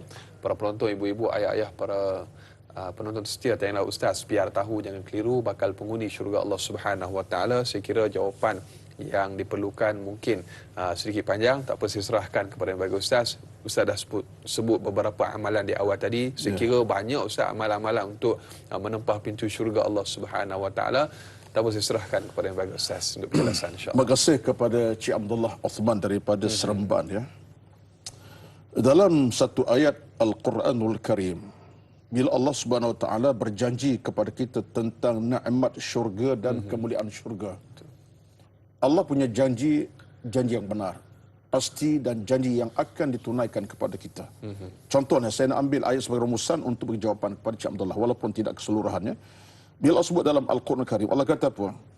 Illa man taba wa amana wa amila salihan fa ulaika yadkhulunal jannata wa la yuzlamuna syai'a. Surah Maryam. Itu ayat yang ke-60, ya. Surah Maryam 60. Allah sebut tentang betapa dalam hidup ini memang Allah beri kita kunci syurga sebenarnya. Kunci syurga tangan kita. Kunci tangan kita ialah memang macam kita nak pandu kenderaan. Bila saya pandu kenderaan, kunci tangan saya lah, takkan di tangan Anas. Anas pun kenderaan dia. Ini gambarannya. Jangan pula tuan salah faham. Kunci syurga ni besar, Ustaz, besar mana? Besar rumah, besar kereta kan? Kita bincang itu. Tapi kita bercakap dalam kerangka kronologi macam tu. Kunci syurga di tangan kita. Bila Allah sebut dalam ayat tadi, surah Maryam, Allah kata, illa man taba wa amana wa amila salihan fa ulaika yadkhuluna. Kecuali orang itu bertaubat, dia beriman, buat amal saleh, dia akan ke syurga Allah Azza wa Jalla. Jadi tuan-tuan dirahmati sekalian, bila kita faham kunci syurga tangan kita, kita akan cuba pegang kunci dengan seelok-eloknya. Saat bila kita buat kesilapan dosa, Allah sebut illa man taba, segera bertaubat. Kuncinya taubat. Saat kita ada harta dan boleh bantu orang, kita hulurkan bantuan sekadarnya. Kunci kita amal saleh. Saat kita ada upaya untuk berzikir, bertasbih sebanyak-banyaknya, mulut kita boleh bersuara lagi ni. Dalam tempoh sekarang, bersuara mulut kita ni. Boleh baca Quran dari ayat ke ayat. Gunakan untuk amal saleh. Jadi maknanya, kunci syurga di tangan kita, bukan tangan orang lain. Itu satu. Yang keduanya, saya teringat satu cerita dalam fakta sejarah di zaman Nabi SAW, di mana ada sahabat ni, tuan-tuan. Saya cap kali sebut cerita ni, tapi saya ulang baliklah. Minta maaflah tuan-tuan. Sebab cerita-cerita nampak simple tapi besar nilai kepada kita. Kunci syurga, satu hari, Nabi SAW isytiharkan peperangan.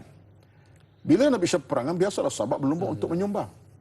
Yang bagi kuda perang, baju besi, yang bagi harta, macam-macam lah. Ikut kepada kemampuan. Sahabat ni tuan-tuan, seorang ni tak ada apa-apa. Baju besi tak ada, dia miskin. Harta tak ada, dia orang miskin. Tak ada apa. Baju dipakai di badan pun tak bertukar. Datang Nabi, dia kata, ya Rasulullah, mali syai'un. Maknanya, aku tak ada apa-apa. Sedangkan, hantar harta ke jihad, besar pahalanya. Maknanya, pahala menanti kerana jihad ni. Besar pahala, syurga menanti. Tiba-tiba, dia tak ada harta nak menyumbang. Mali syai'un. Aku tak ada apa, Rasulullah. Sampai Nabi kata, kamu ada sesuatu.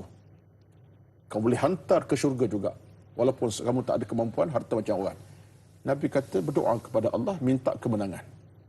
Doa. Maksudnya, doa itu rupanya kunci syurga. Minta Allah menangkan tentera. Dia dah tak pergi kerana dia mungkin faktor usia dan faktor kesihatan, uzur.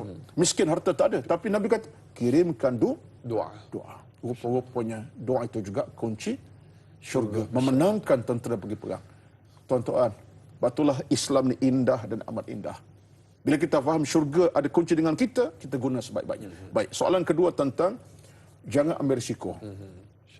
Iaitu dalam konteks ditanyakan tadi supaya kita ingat bagaimana dunia ini tempat beramal. Kemudian sekarang saya rasa kerana soalan ini soalan berat dan panjang cerita, saya kena berhenti sekejaplah, insyaAllah. Ambil nafas sikit. Serah pada Anas balik.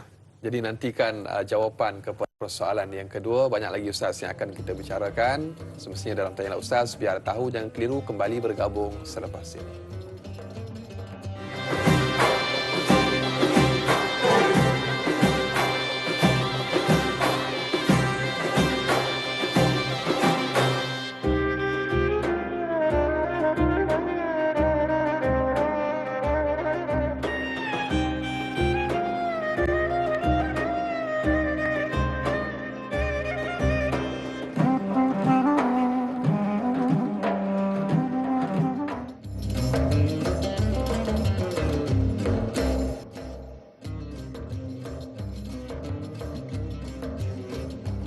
Alhamdulillah, terima kasih dan terima kasih. Kurang lebih tepat sejam kita bersiaran Tanyalah Ustaz, biar tahu jangan keliru. Ibu-ibu, ayah-ayah, para penonton bakal penghuni syurga Allah Subhanahu Wa Taala.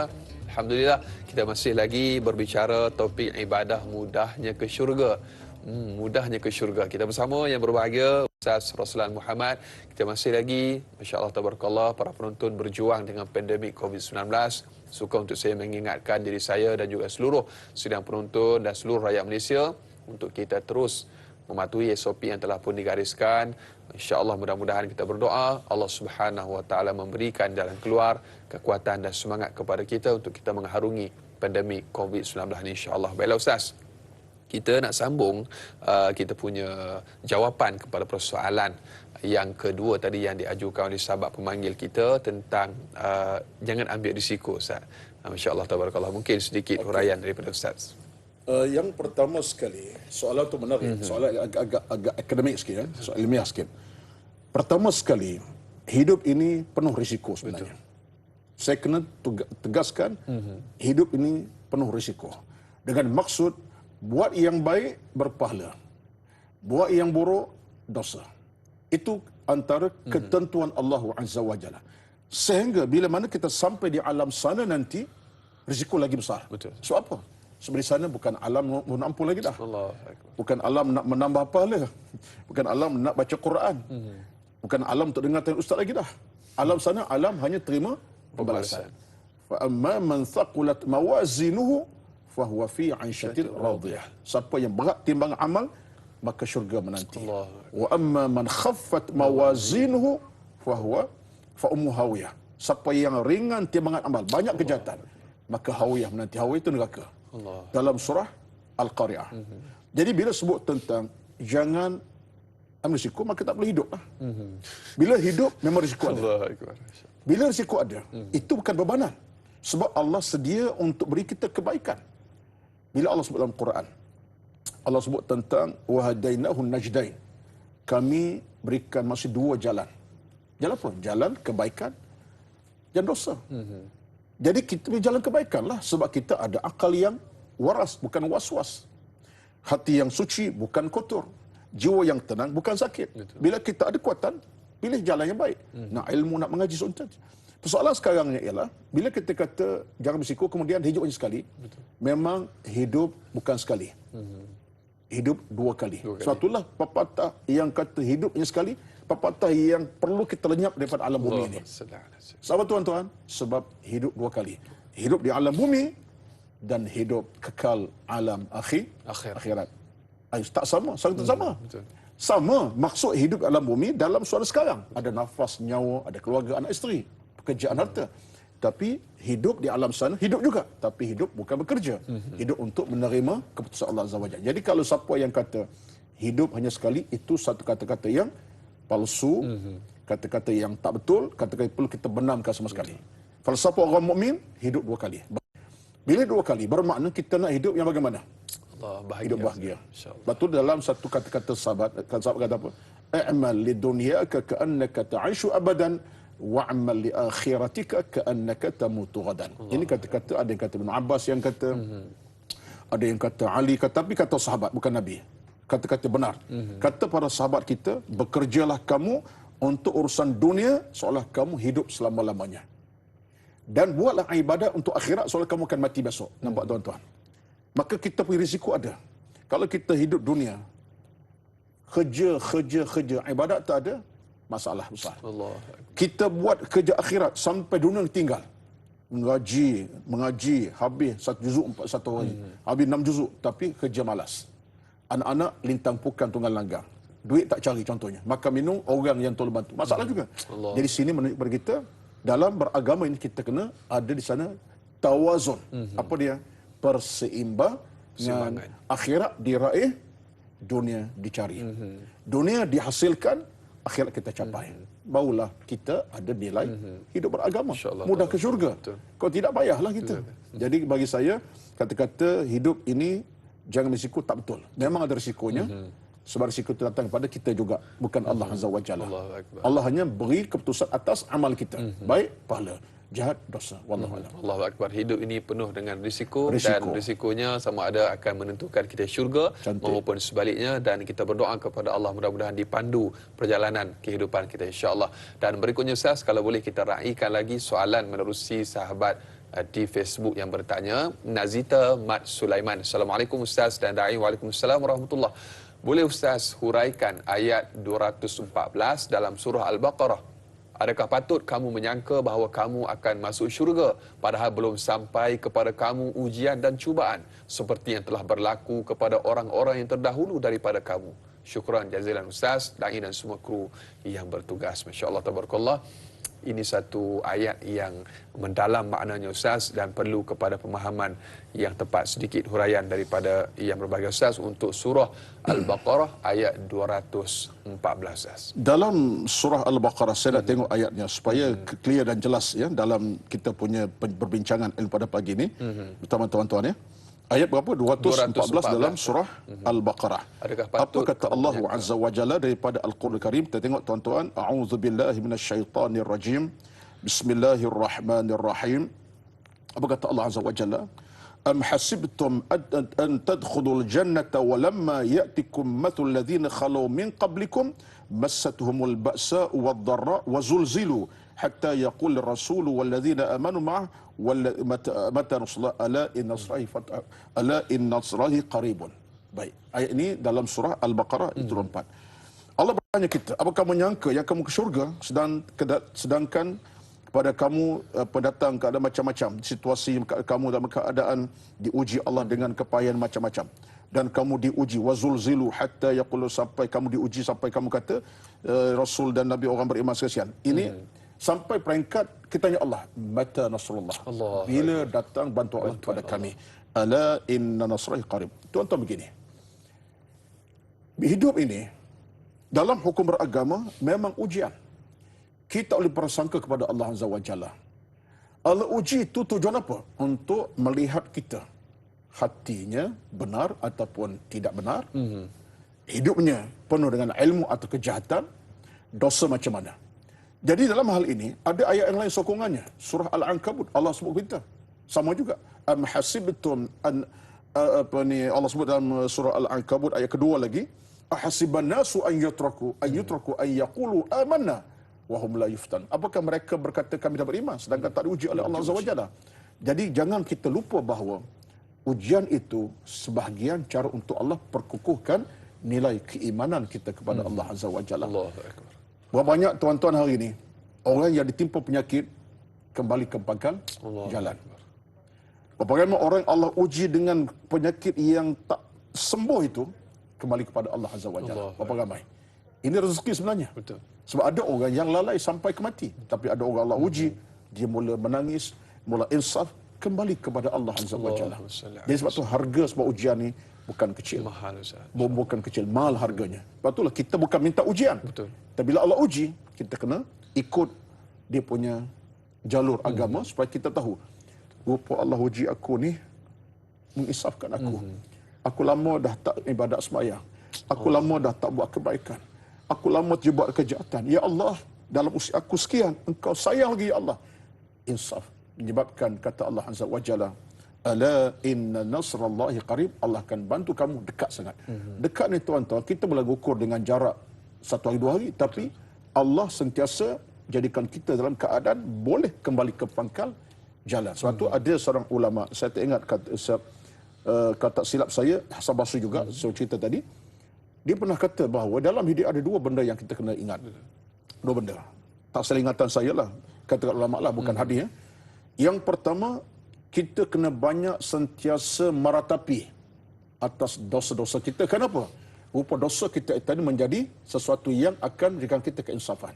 Ya Allah, kebanyak dosa dalam hidup. Meratapi. Sebab dosa tadi rupanya menjadi hukum kepada kita balik.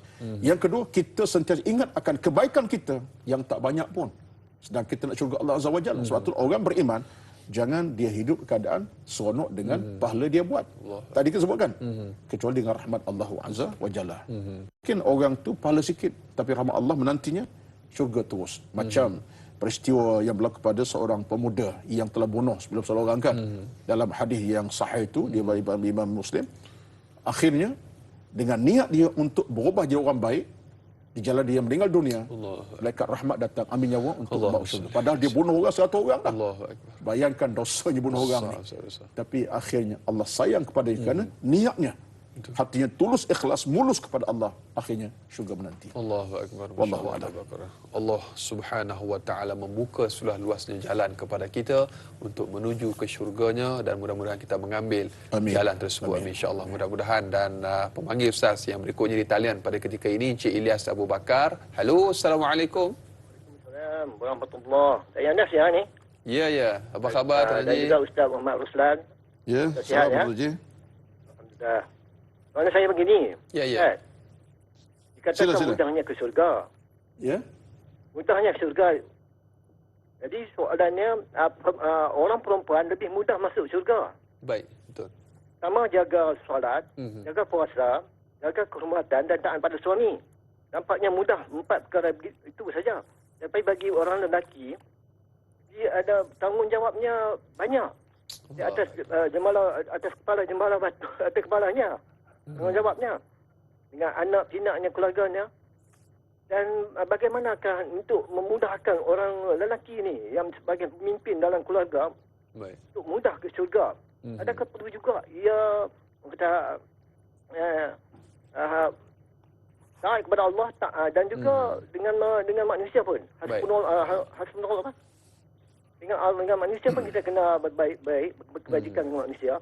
Dan juga adakah perlu kita membaca doa-doa tertentu seperti Allahumma inni na'as'aluka ridhaka wal jannah, dan minta dijauhkan daripada api neraka untuk memudahkan masuk ke syurga. Itu saja soalan saya. Terima kasih. Sama-sama. Assalamualaikum warahmatullahi wabarakatuh. Waalaikumsalam warahmatullahi wabarakatuh. Terima kasih Cik Ilyas Abu Bakar atas soalan yang saya kira cukup menarik untuk memperkatakan tentang orang perempuan ni mudah masuk syurga kan. Hadis Nabi SAW, kalau mungkin boleh Ustaz ulang sedikit. Dan kemudian yang kedua soalannya tentang doa, Allahumma inna nas'aluka ridhaka wal jannah. InsyaAllah sedikit penjelasan daripada Ustaz. Okey, terima kasih Tuan Haji Ilyas Abu Bakar daripada Pulau Pinang, Air Hitam Pulau Pinang. Ini pun penanya tetap kita juga ni ya. Menarik sekali.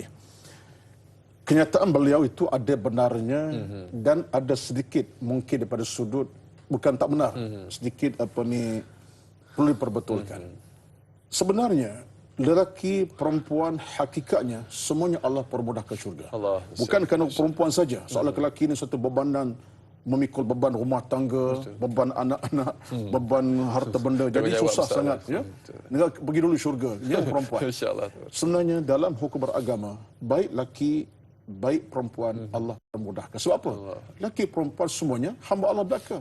Man 'amila salihan min dzakarin aw untha wa huwa mu'minun falanuhyiyanu hayatan tayyibatan. Allah jelaskan siapa pun kamu, laki, perempuan, kalau dia beriman, kami akan buka pintu-pintu kemuliaan.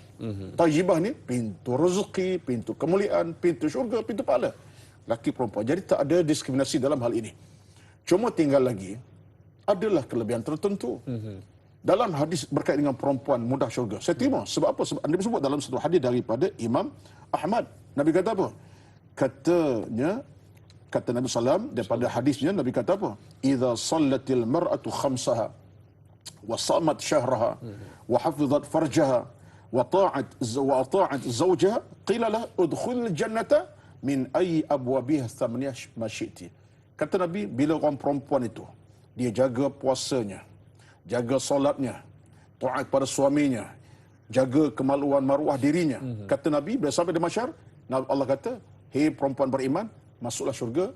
Pintu mana masuk? Silakan, 8 pintu masuklah. Memang kita meyakini itu satu nikmat. Tapi orang lelaki pun sama. Bila orang lelaki yang ada iman, ada agama, taqwa, sampai ke syurga nanti, Allah akan beri kita dalam keadaan salamun alaikum tibtum. Salam sejahtera, sila, welcome ke syurga. Jadi sekarang tuan-tuan, isu kita ialah isu di mana kita punya kekuatan amal kita. Jadi nak ke syurga ni, bila ada kekuatan yang cukup di dada lelaki perempuan, insya-Allah, sebab tu kita nak, dalam hukum beragama, kita nak gandingan. Kita nak berada dalam satu gandingan yang sama. Katalah dalam keluarga contohnya, ya, Ayah Anas, sebab kita tajuk mudah syurga ni. Saya tak naklah juga kita sebagai isteri babai suami, abang lewat belakanglah saya dulu. Macam tu kan, ataupun suami pula yang lewat ke syurga neraka dulu, abang dulu. Tak nak macam tu. Kita nak macam tadi kata Cik Omar ni, ke semua anak-anak ke semua ke syurga sama bapa. Baik. Dalam hal ini bagi saya ialah kekuatan di mana. Kalau kita nak isteri kita contoh ke syurga dan mengambil hadis tadi, jaga puasa, jaga kemaluan, jaga maruah, jaga kehidupan taat pada suami, kita bersama. Kepada isteri, jangan pula sampai kita bercakap benda-benda yang keji. Hukumnya kata-kata yang teruk, kadang-kadang pukul, terajak. Tak betul lah kan? Jadi beri hak pada isteri kita. Dengan rezeki yang ada, sumbangkan dalam kehidupan beragamanya.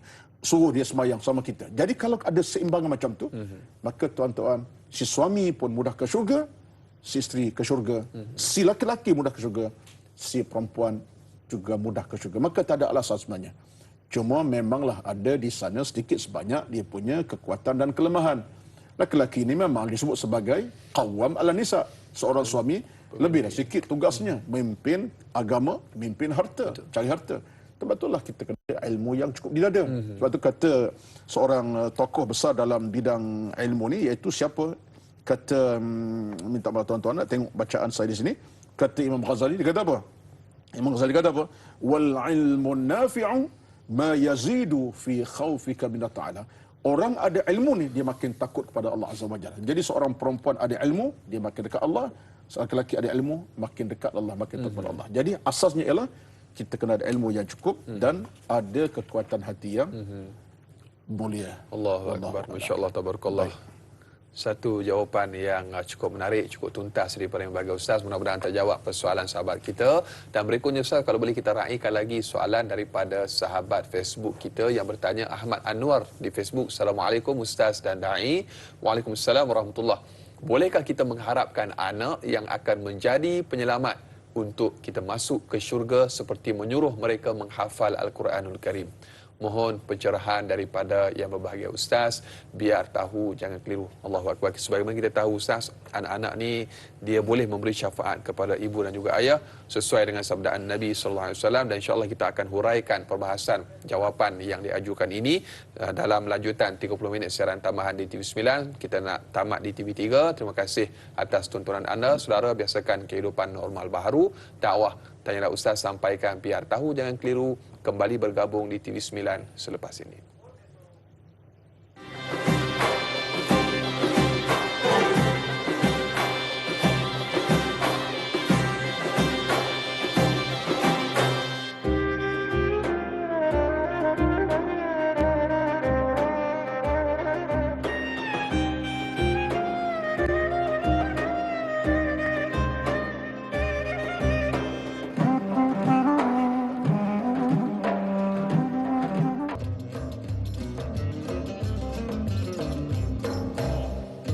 Alhamdulillah, para penonton, ibu-ibu, ayah-ayah bakal penghuni syurga Allah Subhanahu Wa Taala. Kembali kita dalam Tanya Ustaz, biar tahu, jangan keliru, lanjutan lanjutan 30 minit siaran di TV9.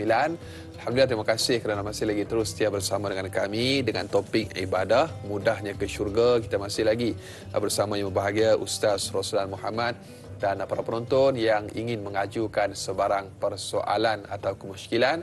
Jangan malu, jangan segan, terus hubungi menerusi talian bebas tol 1800 88 1677 atau paling mudah terus sahaja ke laman rasmi Facebook kami, Tanyalah Ustaz TV3. Jangan lupa bagi yang menonton menerusi FB Live untuk tekan butang kongsi. Kita sebar luaskan, mudah-mudahan bermanfaat insya-Allah. Dan mungkin kita akan raikan lagi Ustaz, ataupun kita nak jawab dulu Ustaz soalan sebelum kita berehat daripada TV3 kita tamat siaran tadi. Ada satu soalan yang cukup menarik daripada sahabat kita di Facebook, bertanya tentang syafaat anak yang membaca Al-Quran kepada kedua ibu bapa, dan kita nak raikan lagi Ustaz. Mungkin kita gabungkan dengan soalan daripada rakan Facebook kita, Nur Dahlia Biru di Facebook. Assalamualaikum warahmatullahi wabarakatuh Ustaz dan Da'i. Waalaikumsalam warahmatullahi. Soalannya, adakah mudah seorang anak itu ke syurga jika ia berkhidmat dan menjaga kebajikan ibu bapanya, melakukan perkara yang menyenangkan dan menggembirakan hati ibu bapa? Sekiranya ibadah yang dia lakukan hanya sedikit, adakah Allah akan mudahkan ia masuk ke syurga kerana mendapat redha daripada kedua ibu bapanya? Mohon pencerahan Ustaz. Terima kasih. Biar tahu, jangan keliru. Masya Allah, tabarakallah. Ini mencari syurga dengan menggembirakan hati ibu dan juga bapa. Dan juga soalan daripada sahabat kita tadi berkenaan dengan Al-Quran, anak yang menghafaz Al-Quran, Ustaz. Okey, terima kasih Dek Anas. Kita gabungkan dua soalan. Pertama daripada saudara Ahmad Anwar dan kemudian soalan datang Nur Dahlia Biru. Baik. Soalan ini sebenarnya kita boleh gabungkan. Sebab bila bercakap tentang soal ke syurga, Allah Azza wa Jalla, mudah kata mudah, memang Allah permudahkan. Sama ada melalui si bapa, si ibu yang bertakwa, apalagi anak-anak bertakwa pada Allah Azza wa Jalla. Cuma dalam dua soal tadi nampaknya tentang anak. Tentang anak, pertama penyelamat kepada mak ayah untuk ke syurga Allah. Kemudian yang kedua, anak-anak yang mungkin ilmu tak banyak. Di hatinya ilmu tidak ada banyak, tapi dia banyak bekerja tolong mak ayah seumpamanya. Tuan-tuan, puan-puan semua sekali, ingatlah betapa Allah Subhanahu wa taala Tuhan yang sentiasa buka ruang kepada kita. Sebab nilai zuriat keturunan agama bukan kecil. Bila Allah jadikan kita ada anak, ada keluarga namanya zuriat keturunan, ini merupakan jalan ke syurga Allah Azza wa Jalla. Sementelahan kita baca hadis Nabi yang jelas dalam hadis Imam Muslim. Nabi kata apa? Bila orang itu meninggal dunia, terputus semua perkara kecuali tiga perkara. Illa min salat, kecuali tiga perkara. Terputus melainkan tiga. Pertama, waladin salihin yad'ulah. Anak salih berdoa kepadanya. Termasuk ilmu yang dia belajar dan amal jarih dia buat. Baik. Maka dalam hidup beragama, tuan-tuan, jangan kita pandang lekeh. Rupa-rupanya anak-anak kita ni kepada si bapa meninggal, anak itulah merupakan penawar jantung hati kita. Saat kita dalam kubur nanti, anak yang berilmu, anak yang beriman, anak yang ada ibadat, anak yang ada amal saleh. Kalaupun dia bukan ahlul Quran, dia mungkin dia bersudut katanya tak boleh baca Quran dengan betul pun. Dia belajar Quran tapi dia bukan hafaz Quran. Betul. Apalagi kalau kata Ahmad Anwar tadi, anaknya hantar hafaz Quran. Lagilah besar jasa kepada mak ayah. Ini berdasarkan hadis Nabi sallallahu alaihi wasallam. Dia kata apa? Man qara'a al-Qur'ana wa 'amala bihi wa 'amila al-basa wa tajad yaumil qiyamah. Bila anak kita belajar Quran, faham Quran, dia akan pakaikan mahkota kepada mak ayah daripada masyarakat nanti. Itu rezeki. Dalam keadaan yang keduanya, Nur Dahlia pula tanya, anak itu mungkin anak yang tidak pandai banyak perkara, tetapi berbakti pada mak ayahnya. Tuan-tuan, dia mengambil sandara pada Quran. So Allah kata apa? Wa qada rabbuka alla ta'budu illa iyyah wa bil walidaini ihsana. Buat baik pada mak ayah, jaga, penuhkan harapan mak ayah, tak bercakap kasar, tak berdosa mak ayah. Tuan-tuan, semua ini merupakan laluan ke syurga Allah Azza wa Jalla. Jadi bagi saya, tuan-tuan, apa yang sebut tuan-tuan ialah dalam hal ini menjadi satu kewajipan mutlak kepada kita, pertama kepada anak-anak. Tolonglah si anak semua. Kalau tak berharta banyak, kamu tak jadi orang alim macam mana, tapi kamu dengan ayah berjasa besar, kamu tumpahkan tenaga, habis waktu itu anak itu ayah kamu, dalam keletihan kamu tunaikan hak mereka, redha ibu ayah kamu, jalan mudah kamu untuk berkat dunia, sampai di pada masyarakat nanti. Kepada anak-anak, ayah pula, saya nak sarankan, ingatlah bahawa anak kita lahir itu merupakan pencen kubur kita nanti. Anak kita pencen kubur kita. Saat kita dalam kubur berseorangan, nun abang long, selepas solatnya, Allah maghfir lahu warhamhu wa'afi wa'afwan. Ya Allah, ampun dosa ibu ayahku di alam kubur sana. Sampai pahala kepada kita, tuan-tuan. Bercahaya alam kubur kita. Kenapa? Abang long, kalang kangah, nul pas solat, dia berdoa kepada Allah. Dia buat satu kebaikan pahala, sedekah di masjid ke anak yatim. Ya Allah, pahala ni untuk ibu ayahku. Jasir tuan-tuan berkecil. Gabungan kena ada. Ibu ayah kena ada kekuatan, anak ada kekuatan. Bila ada gabungan, insya-Allah kebaikan nanti kita, insya-Allah. Sebab itulah dalam hukum beragama, saya nak ingat tuan-tuan, satu kata-kata guru kami masa belajar, kata apa? Sebenarnya benda baik-baik ini kadang-kadang di lingkaran kita. Lingkaran kita siapa? Bukan orang lain. Lingkaran kita, anak kita, abang long, kalang kangah. Ini kekuatan kita. Jadi amat merugi sekali kalau kita biarkan ini tak berlaku dalam kehidupan agama kita. Betul lah kata Allah. Saya dah baca ayat tadi. Saya baca ayat balik. Surah An-Nisa, Allah kata apa? وَلِيَخْشَى الَّذِينَ لَوْ تَرَكُوا مِنْ خَلْفِهِمْ ذُرِّيَّةً ضِعَافًا خَافُوا عَلَيْهِمْ فَلْيَتَّقُوا اللَّهَ وَلْيَقُولُوا قَوْلًا سَدِيدًا. Kamu kena takut, kata Allah, kalau tinggalkan anak-anak yang lemah hati non mereka. Maknanya, jadikan anak kita ada warisan ilmu, kita pun ada warisan agama. Mudah-mudahan itulah neraca kita di alam kuburnya sampai cahaya memancar di alam syurga kita nanti, insya-Allah. Jasa anak, jasa mak ayah tergandingkan bersama, insya-Allah, demi kerana kehidupan yang penuh dengan kemuliaan di alam kubur dan sampai di alam mahsyar syurga Allah Azza wa Jalla. Wallahu a'lam. Allahu akbar. Ada tangisan yang boleh ataupun yang mampu memadamkan api neraka Allah Subhanahu wa taala yang mungkin telah ditakdirkan kepada kita. Antaranya tangisan kita yang lemah, Ustaz. Kita takut kepada azab Allah Subhanahu wa taala atas dosa dan kelemahan diri kita, dan kita berharap Allah Subhanahu wa taala memberikan kekuatan. Soalnya, Ustaz, ada orang yang sukar untuk menangis. Apatah lagi menangisi diri yang lemah. Mungkin ada tips untuk mudah menangis, mudah mengalirkan air mata, menangisi akan dosa-dosa ini. Lakukan, insya-Allah kita akan berikan, kita akan kongsikan tips ini sebentar lagi. Dan berehat seketika, biasakan kehidupan normal baharu, dakwah dan yang Ustaz sampaikan, biar tahu jangan keliru, kembali bergabung selepas ini.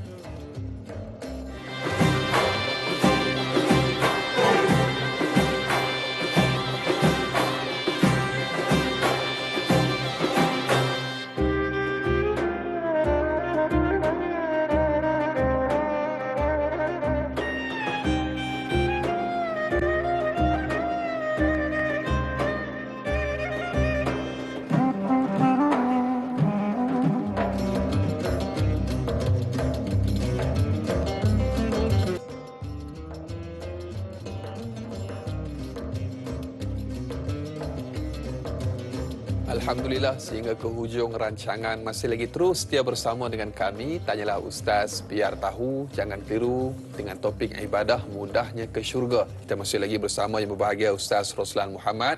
Dan Ustaz, kita di minit-minit ataupun di detik-detik yang kita rasa tak banyak lagi yang kita nak kongsikan kepada para penonton pada pagi ini. Sebelum kita berehat tadi tentang ada orang yang dia nak menangis, usaha ikhtiar untuk menyesali dosa dan juga kesilapan yang lalu, namun mungkin disebabkan dosa yang telah membelenggu diri, dia rasa sukar untuk mengalirkan air mata. Sedikit daripada Ustaz. Kita mengambil pencerahan daripada Nabi SAW. Nabi sebut dengan jelas, Nabi kata apa? Di antara mata yang tak disentuh neraka, kata Nabi, ainun bakat min khasyatillah. Mata yang menangis kerana takut kepada Allah Azza wa Jalla. Dalam hidup beragama kita ni, tuan-tuan, kena yakin, kena percaya. Kadang-kadang kita merasakan kita dah kehilangan segala-galanya. Kita mungkin masa ayah kita ada, kita kasar dengan dia. Kita tak cakna tentangnya. Kita mungkin dengan berpisah kasih dan sayang. Ayah meninggal, mak meninggal, kita batu tersentak. Aku ni banyak dosa. Saya nak sebut, tuan-tuan, sesungguhnya kita belum lewat di jalan kita. Lepas tu kita nak budayakan satu pemikiran bahawa dosa ini jangan biarkan ia berterusan. Sebab kita nak kena sentiasa hidup suasana istighfar, taubat, ampun pada Allah Azza wa Jalla. Sebab kita kadang-kadang kita tak tahu kelemahan kita tu ada. Kita tak tahu, tapi itu kelemahan kita. Contoh berlaku sekarang, contoh dalam kes bawah ni, kita dapat diviralkan. Seorang anak boleh tinggal sang ayahnya di jalanan. Diberikan ubat tidur. Ayahnya dah minor, dah lumpuh katanya, stroke. Bayangkan tuan, apa bahana situasi ini. Saya nak sebut, tuan-tuan, Situasi ini melambangkan anak tadi ilmu tak ada.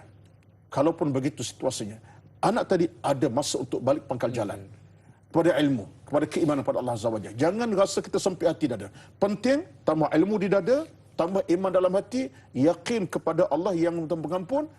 Sebab itulah saya yakin, percaya tuan-tuan, kita ada nilai akhirnya insya Allah Azza wa Jalla. Sebab apa? Allah sebut dalam Quran, Nabbi ibadi anni anal ghafur rahim. Khabar pada hambaku, akulah Tuhan yang Maha Pengampun lagi Maha Penyayang. Jadi air mata ni kita kena tumpahkan sebanyak mungkin. Sebab air mata tuan harganya mahal. Tanda penyesalan kita kepada Allah. Sebab kata Imam Tabari, dia kata an-nadmu 'alal ma'siyati, dengan apa? Air mata tis. Kita sesat maksiat kita dengan air mata tumpah. So itu bukti yang kita nak balik kepada Allah Azza wa Jalla. Allahu Akbar. Sekalipun manusia menilai kita, menghukum kita, tetapi Allah masih lagi setia memberikan jalan taubat, Rahmat jalan Allah pulang. meluas. Rahmat Allah Ta'ala maha luas, Ustaz. Masya-Allah, tabarakallah. Asalkan kita nak kembali bertaubat kepada Allah Subhanahu wa Ta'ala. Dan berikutnya, Ustaz, kalau boleh kita raikan soalan menerusi sahabat Facebook kita yang bertanya. Anisha Mat Isa, Assalamualaikum Ustaz dan Naim. Waalaikumsalam warahmatullahi. Kiamat kehidupan kita adalah kematian. Penamat dunia adalah hari kiamat. Namun persoalannya bagaimana untuk seseorang itu bersiap siaga dengan persiapan ibadah untuk bertemu Allah Subhanahu wa Ta'ala demi memudahkannya untuk masuk ke syurga dengan rahmatnya. Mohon pencerahan daripada Ustaz. Masya-Allah, tabarakallah soalannya, Ustaz. Okey, Puan Anissa ya, Mat Isa. Saya amat-amat terasa bila dia sebut kiamat kehidupan adalah kematian. Allahu Akbar. Kerana kata para ulama kita, al-qiyamatus sughra lil hayati al-maut. Kiamat kecil dalam hidup kita adalah kematian. Sampai Aisyah meriwayatkan Nabi pernah bersabda, al-mautu ghanimatul mu'min. Kata Aisyah, Nabi berkata, walaupun hadis tidak berqarar Muslim, Imam Imam Al-Bayhaqi, al-mautu ghanimatul mu'min. Maut itu adalah harta rampasan bagi orang yang beriman. Sifat harta rampasan yang tuan-tuan, kita seronoklah kan dapat satu harta yang kita akan milikinya dalam peperangan. Itu konteksnya. Jadi kata Nabi, al-mautu ghanimatul mu'min. Maut itu satu harta rampasan bagi orang beriman. Baik. Dalam kerangka kita ingat kematian begitu rupa, pastilah kita nak di penghujung kita mati, Allah redha bukan murka. Betul. Allah sayang bukan benci. Allah kasih bukan Allah tak redha kita. Jadi bagaimana kita bersiap sedia dengan ibadat untuk bertemu Allah Azza wa Jalla. Tuan-tuan, puan-puan, masa yang kita ada tak panjang. Saya tertarik dengan kata-kata Imam Al-Ghazali. Dia kata apa? Masa hidup kita ini antara azan dengan solat. Itulah waktu kita. Allahu Akbar. Imam Ghazali kata, waktu hidup kita antara azan dengan solat. Singkat sangat. Azan solat tuan berapa lama? Azan subuh 6-7 minit sekarang katakan. Waktu Shah Alam dan Petali. Subuhnya kita akan solat jam 6.20 lebih kurang. Hanya 10 minit saja lebih kurang. Azan dengan solat 10 minit saja. Allah. Itu maksud kita hidup. Falsafahnya datang pada mana? Kita mula dengan azan ketika lahir, kita akhir akan disolatkan jenazah. Betul lah 60 tahun hidup, 100 tahun mungkin. Tapi hakikatnya, dalam masa kita hidup, tak panjang masa kita. Melainkan bila orang tak ada ibadat yang cukup lengkap, hati tulus kepada Allah Azza wa Jalla, dia belajar ilmu, harga sebuah kehidupan walaupun 60 tahun, seolah macam 6 hari saja. Di mana kita? Jadi hari ini kalau ada orang masih lalai, masih lupa tentang hak kehidupan, ini satu perkara mendukacitakan.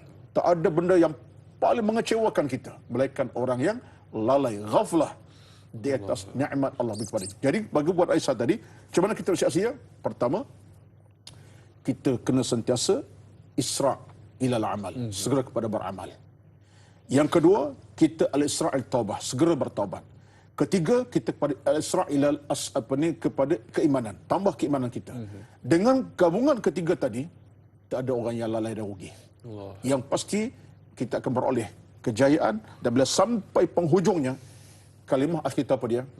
La ilaha illallah. Dan Nabi bersabda, man kana akhiru kalamihi la ilaha illallah dakhala al-jannah. Siapa di penghujung hidup kalimahnya la ilallah, dia akan masuk syurga. Bukan ucapan bir, tapi amal kita. Amal kita jemah dengan kalimah tadi.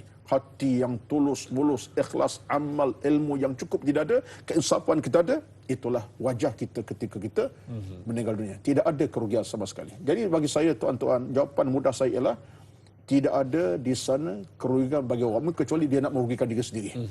Itu kenyataannya. Orang yang rugi, orang tidak beruntung sama sekali. Satu Nabi sebut, Nabi kata apa? Al-kayyisu man da nafsah. Orang cerdik siapa? Orang yang menimbang-nimbang amalnya. Dia orang cerdik. Dia tahu di mana pahala dosa, di mana baik, mana jahat, dia tahu. Inilah orang yang cerdik, yang akhirnya cerdik itu akan bawa dia kepada syurga Allah Azza wa Jalla di penghujungnya, insya-Allah. Wallahu a'lam. Allahu akbar. Dalam kehidupan kita, kita perlu berusaha dan berikhtiar. Janganlah semata-mata bergantung kepada usaha, tetapi hendaklah bergantung hanya kepada bantuan daripada Allah Subhanahu wa taala. Dan Ustaz, mungkin di minit-minit terakhir Ustaz, kita boleh kongsikan amalan-amalan tambahan, terutamanya yang disarankan oleh baginda Nabi sallallahu alaihi wasallam untuk kita meraih redha sekaligus syurganya Allah Subhanahu wa taala. Segi pada Ustaz. Tuan-tuan dan puan, saya nak ringkaskan dalam 7-8 amalan segera yang semuanya bermatlamat untuk dapat syurga Allah Azza wa Jalla. Mungkin banyak, tapi saya ambil 7-8 saja. Di antaranya yang diajar Nabi kepada kita ialah dalam konteks hubungan dengan salat sembahyang. Orang nak ke syurga Allah cara mudah, orang yang sembahyang awal waktu. As-salatu ala waqtiha. Masuk waktu, ketepikan urusan-urusan kedunia yang lain. Urusan harta, urusan dunia, urusan makan minum, ketepikan. Segera bersalat. Orang ni akan dipermudahkan jalannya untuk ke syurga Allah Azza wa Jalla. Di antaranya juga, orang yang nak mudah ke syurga siapa tuan-tuan? Al-muhafazatu ala salatil jama'ati. Orang yang jaga sembahyang berjemaah. Dia dengan keluarganya, jaga solat berjemaah dengan masyarakat di luar sana, dijaga. Orang ni Nabi sebut, orang ni akan diberi kemudahan untuk ke syurga dengan mudah oleh Allah Azza wa Jalla. Kemudian termasuklah juga orang yang sentiasa dalam keadaan apa ucapannya malam, siang, pagi, petang, dia sebut nama Allah Azza wa Jalla, di antaranya ialah subhanallah wa bihamdihi, subhanallah bihamdihi. Itu ucapannya malam, siang, pagi, petang. Orang ni akan dipermudah jalan ke syurga oleh Allah Azza wa Jalla. Termasuklah beri sebut kepada kita, orang yang sebut kalimah la ilaha illallah wahdahu la syarikalah lahul mulku wa lahul hamdu yuhyi wa yumitu sampai akhir, Allah juga permudah jalan ke syurganya. Termasuklah juga tuan-tuan, orang yang nak ke syurga dengan cara paling mudah kata Nabi sallallahu alaihi wasallam ialah orang yang merahmati makhluk-makhluk walaupun bukan manusia. Haiwan, binatang, ternakan kita, kucing, anjing sekalipun. Jaga. Jangan kerana marah kucing sepak sampai mati. Allah. Dosa besar namanya. Satu dosa dalam Islam, orang yang sampai peringkat dibawa dalam cerita 2-3 hari lepas. Diviralkan seorang wanita bunuh kucing. Allahu Akbar. Ini dosa dalam agama. Merahmati haiwan itu kata Nabi, orang itu akan dapat kemuliaan, akan diperjalan ke syurga Allah Azza wa Jalla. Termasuklah juga di antara orang yang akan diperjalan ke syurga siapa tuan-tuan? Orang yang dalam keadaan menemui kematian mengejut seperti ta'un. Dalam musim sekarang pandemik COVID-19 yang mati lemas, orang ni pun akan dimudahkan jalan ke syurga Allah Azza wa Jalla. Termasuklah juga menghafal surah Al-Mulk. Jangan lupa waktu malam belum tidur hafal dan baca. Tak baca hafal, kita baca dia. Malam, siang, pagi, petang, insya-Allah, terutama pada waktu malam, Allah permudah jalan kita untuk masuk ke syurga Allah Azza wa Jalla. Termasuklah juga di antara orang yang akan dimudahkan syurga, orang yang beramanah dengan urusan harta benda. Peniaga yang jujur, yang tak mentu pelanggan, tak mengurangkan timbangan kilo dalam urusan pelanggan. Baik dalam urusan pelanggannya dengan pelanggan. Nabi sebab apa? Amanah dengan perniagaan, kata Nabi, orang ni pun dapat nikmat syurga pada masyarakat yang mudah. Amanah dengan urusan pelanggan ini penting. So, kadang-kadang kita dalam urusan pekerjaan ni ada orang yang hilang amanahnya. Ya, kilo tak cukup, kadang-kadang barang tak elok dijualnya, yang elok dikesampingkan dulu, dijual benda yang nak expired contoh. Ini jenayah dalam agama yang dilewatkan syurga oleh Allah Azza wa Jalla, bahkan menantinya adalah neraka Allah Azza wa Jalla. Kemudian dalam hubungan suami isteri, seorang perempuan bila redha suami kepadanya begitu tinggi, dia akan ke syurga cara yang paling mudah. Sebab apa? Suami redha kepadanya, akhlak dan perangannya. Termasuklah juga seorang yang sabar dalam ujian menimpa. Kita tak berapa nak faham, tapi sebenarnya ujian menimpa ini kita sabar banyak-banyak. Ini pun di antara orang yang dimudahkan jalan ke syurga oleh Allah Azza wa Jalla. Kemudian termasuklah Allah kemudian siapa? Orang yang i'ta'al hajar bihaqih, yang hormati jirannya. Hormati jiran tetangganya. Hormati jiran tuan-tuan, satu benda besar dalam agama. Tak menganiaya, tak zalimi, tak suakan jiran kita.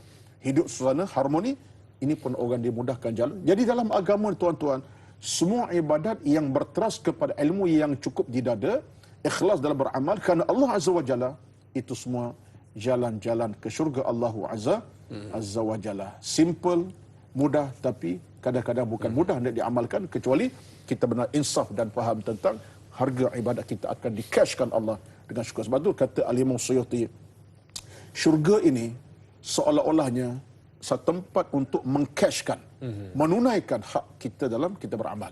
Satu kata para ulama, syurga tempat kita bersonok, santai, dan bila sampai masa Allah sebut Quran, wasiqal ladzina taqaw rabbahum ilal jannati zumara hatta idza ja'uha wa futihat abwabuha wa qala lahum khazanatuha salamun alaikum tibtum fadkhuluha khalidin. Surah Az-Zumar ayat terakhir. Allah kata, sampai masa syurga akan panggil kamu, nanti kamu dalam keadaan syurga melambai tangan, jom masuk ke dalamnya. Sebab apa? Harga kamu mahal. Syurga jadi bayaran Allah kepada kamu, cash kepada hari ini. Ya Allah, ya Tuhan kami, permudahkan urusan kami, ya Allah. Amin, insya-Allah, mudah-mudahan. Syurga kami rindu. Wallahu a'lam. Amin, insya-Allah, mudah-mudahan inilah antara yang kita perlu sama-sama renung dan muhasabah. Mudah-mudahan Allah memberikan kekuatan dan semangat kepada kita. Ustaz, sudah tak sedar telah pun 2 jam kita berlayar dalam samudera ilmu. Mudah-mudahan kita dapat sama-sama amalkan dan juga sampaikan. Dan terakhir minta Ustaz tutup dengan sedikit doa ringkas, insya-Allah. A'udzu billahi minasyaitonir rajim. Bismillahirrahmanirrahim. Amin ya Allah. Alhamdulillahi rabbil alamin.